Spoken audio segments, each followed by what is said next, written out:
Hello, કેમ છો? હું છું અતુલ પટેલ અને આજે આપણે જોઈએ કે કોઈ પણ તમે રિસેલ પ્રોપર્ટી ખરીદો છો તો કઈ કઈ વસ્તુઓ આપણે ધ્યાનમાં રાખવી જોઈએ. બરાબર છે.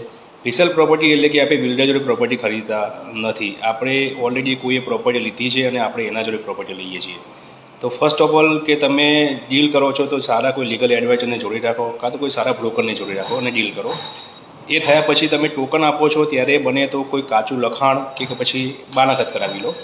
બરાબર છે. એના પછીનું સ્ટેજ આવે છે કે એના જોડે તમે માસ્ટર ફાઇલ લઈ લો. તો માસ્ટર ફાઇલની અંદર ટોટલ બધા જ ડોક્યુમેન્ટ આવી જશે, મતલબ કે બિલ્ડરના પ્લાન પાસ હોય, જમીનનો દસ્તાવેજ હોય, બીયુ પરમિશન હોય, રેરા હોય, એ બધું જ આવી જાય. પછી તો તમે જો લોન લેવાના હોય તો બેંકમાં એ ફાઇલ સબમિટ કરાવો અને એમાંથી પછી તમે ટાઇટલ અને લીગલ સર્ચ રિપોર્ટ નીકાળો. કાં તો પછી વકીલને હાયર કરીને તમે એ કરાવી શકો છો. બરાબર છે. જો ટાઇટલ અને લીગલ ક્લિયર હોય, મતલબ કોઈ બોજો ના હોય અને બધું જ ક્લિયર હોય તો તમે પ્રોપર્ટીનો ડાયરેક્ટ દસ્તાવેજ કરાવી શકો છો. દસ્તાવેજ થઈ જાય, બધું પેમેન્ટ થઈ જાય તો એના પહેલાં પોઝેશન લો છો એના પહેલાં એ વસ્તુ ચેક કરી લેવાની કે સોસાયટીના બાકી કોઈ લેણા બાકી હોવા જોઈએ નહીં.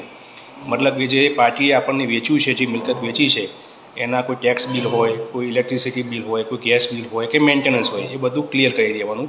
પછી જ આપણે પોઝેશન લેવાનું છે. જો માહિતી યોગ્ય લાગી હોય તો પેજને ફોલો કરો અને નીચે કમેન્ટ કરો. Thank you.